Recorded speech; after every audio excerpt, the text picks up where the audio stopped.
Hello students, this is Bharat Banji here.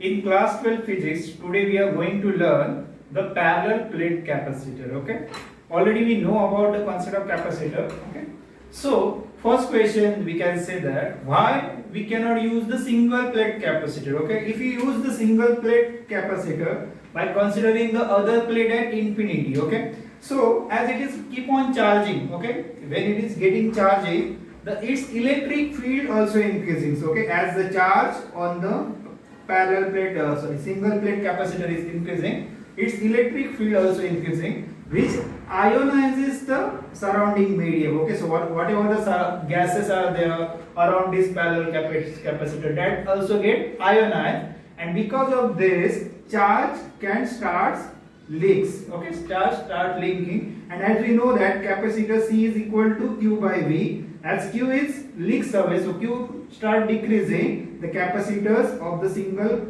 plate capacitor is very small. Okay, so that's why we cannot use a single plate capacitor.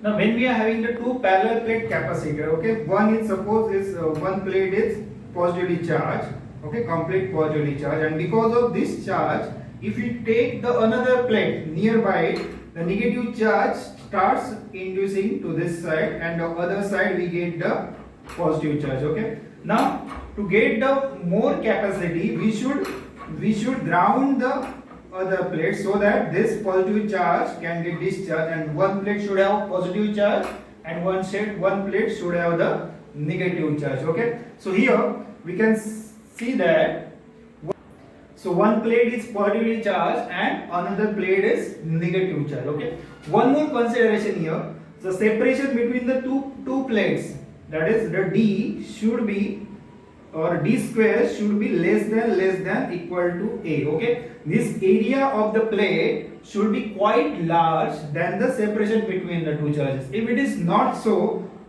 then what will happen, say let's say the distance between them is same D and the area is A, so that time it can have the electric field like this, okay, in the middle, but when we are going to the end points, we can see here the electric field starts bending over here. Okay, and here the edges electric field starts bending, and this bending is called as fringing effect of the field lines. Okay, when we are having the D is quite comparable with the area, separation is small, separation is comparable with the area, so that time the electric field line starts following the curve path, and this effect is called as fringing effect of the field lines.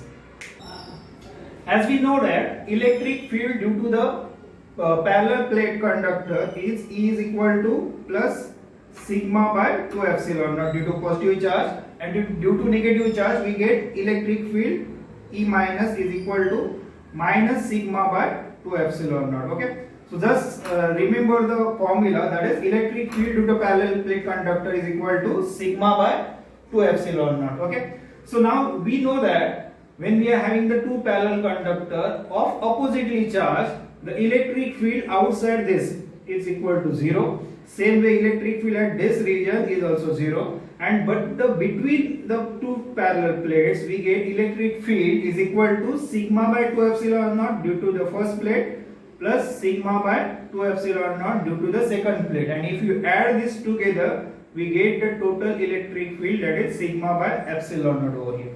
And as we know that electric field lines are starting from the positive charge and ending towards the negative charge, so we get direction as from top to bottom. Okay, so this way we can write the electric field. Okay, now there is no variable term is there in the equation, so electric field E is equal to sigma upon epsilon naught over here.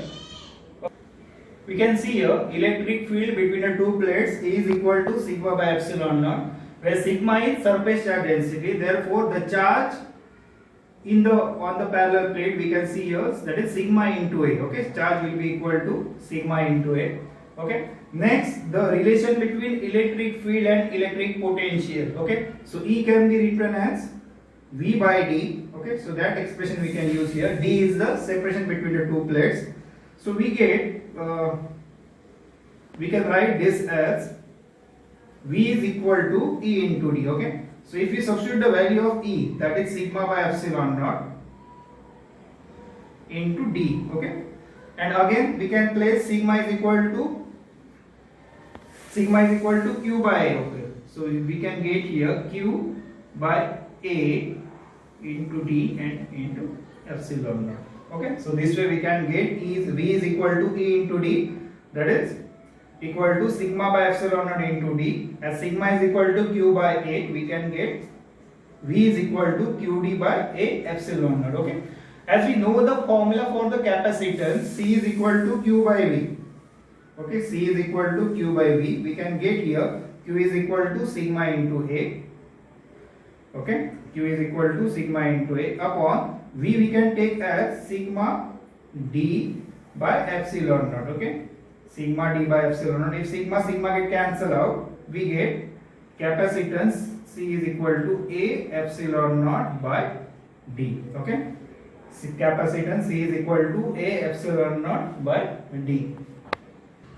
From equation number 3, we can say that capacitance is directly proportional to area and inversely proportional to separation between the two parallel plates. Okay. Next thing, if you feel the space between the two parallel plates with some dielectric material, okay, if you place the separation between two plates by the dielectric substance, the capacitance may change, and that change we can write as C dash is equal to A epsilon naught K by D. Okay, so this K, capital K, is called as the dielectric constant. Okay, so easily we can say that if we introduce a dielectric substance, the capacity of the parallel plate is increased K times, that is K is the dielectric constant. The permittivity of the any medium can be written as permittivity of the vacuum times the dielectric constant. Okay, so we can define dielectric constant K as the ratio of the permittivity of the given medium to the permittivity of the free space. Okay, now also if we compare these two equations, A epsilon naught by D and A epsilon naught K by D, we will get also the new relation for the dielectric constant. Next is combination of capacitors. There are the two simple combinations. First combination is in series. Okay, so we know about we are connecting the resistor in series and resistor in parallel. Okay, so that simple procedure here we are following. Okay, so we know that in the series the current remains constant, and current is there in the electric circuit because of the motion of the charges. Okay, so as current remains constant, so charges also remains constant in the series. So whatever the charge is having the positive plate, same amount of charge having the negative plate. So this way in the series every plate has the same charge, that is Q. Okay, so when we are connecting the battery to it, it starts charging, and in series every plate having the same charge, that is Q over here. Okay, and next we know that in series the potential differences are different, and we know that the total potential provided by the battery should be equal to V1 plus V2 plus V3. Okay, and as we know that C is equal to Q by V. Okay, C is equal to Q by V, so V should be equal to Q by C over here. Okay, so first the total charge upon the capacitance in series should be equal to charge on plate Q1, that is Q, by capacity of the plate 1, that is C1, plus charge on second plate by the capacity of the second plate, that is C2. Same way Q by C3 we can get. Okay, so easily we can say that Q we can cancel out, and we can have the expression for the combination of capacitor in series. 1 by Cs is equal to 1 by C1 plus 1 by C2 plus 1 by C3. Okay, so from this we can say that when we are connecting the number of capacitors in series, its equivalent capacitance becomes smaller than the individual capacitors. Okay, so Cs must be smaller than C1, C2 and C3. Next we can have the parallel combination. Okay, so in parallel combination we can get connecting the three capacitors C1, C2 and C3 in parallel. As we know that there is a in parallel, potential difference will remain constant. So we can have the single V, but charge or current may be the different in the different. Okay. So here we can get that total charge flowing through the circuit should be equal to Q1 plus Q2 plus Q3. Okay. And we know that C is equal to Q by V. So Q can be written as C into V.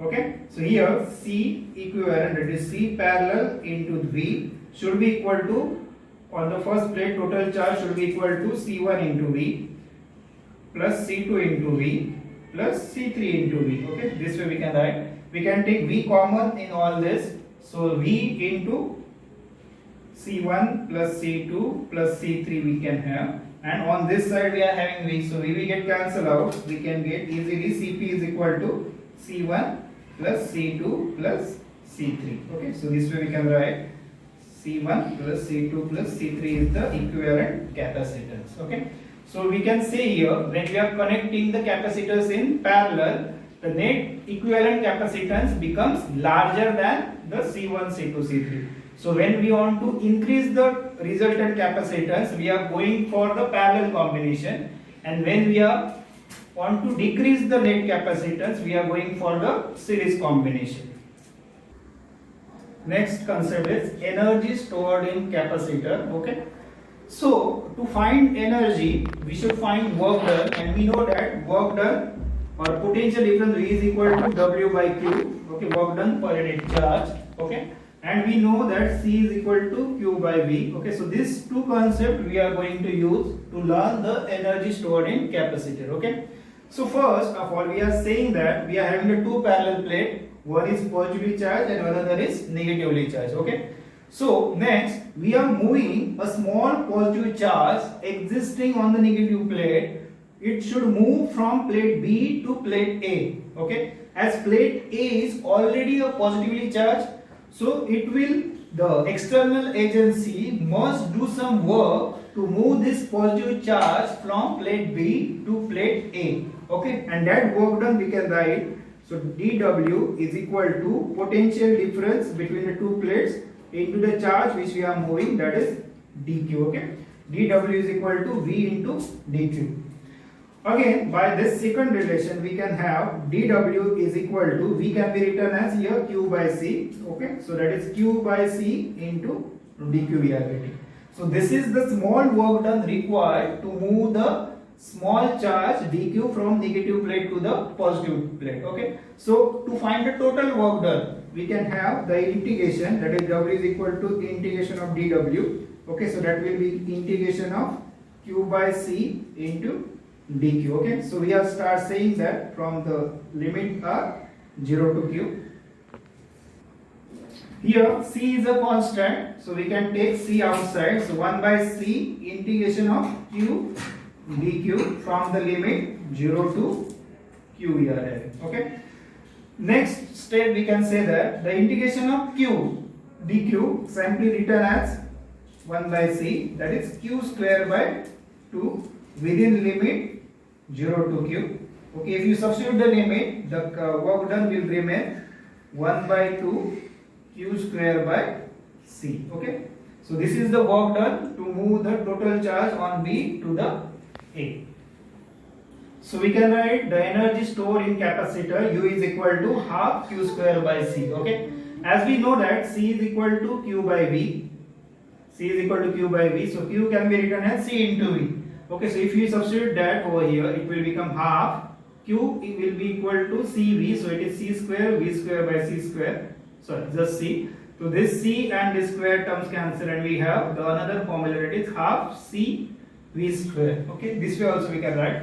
Or if we substitute C is equal to Q by V in this term, if we substitute C is equal to Q by V in this term, we will get U is equal to half Q square by Q by V. Okay, so that time we will get the formula for capacitor half Q into V.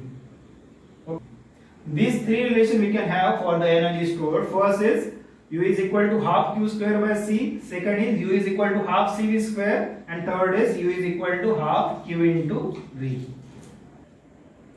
Okay, next is energy density of the capacitor. Okay, we can have the capacitor of a parallel plate A and separation is D, and we know that capacitance C is equal to A epsilon naught by D. Next thing we can consider, that is the electric field between the two is equal to sigma by epsilon naught. Okay, and energy stored in the capacitor is equal to half Q square by C. Okay, and the energy density we want, so energy density can be written as energy per unit volume of it. Okay, and its volume can be written as the product of area into the separation. Okay, so this concept we are going to use. So U can be written as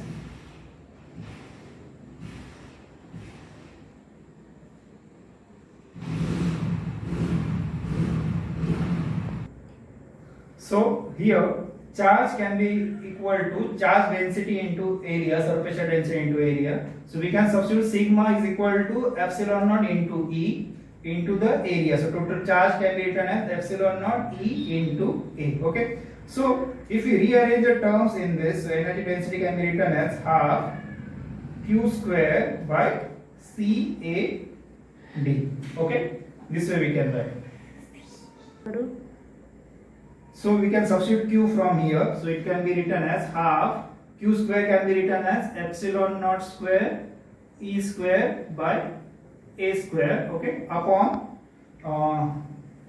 CAD. Okay, so C we can write from this. It is A epsilon naught by D.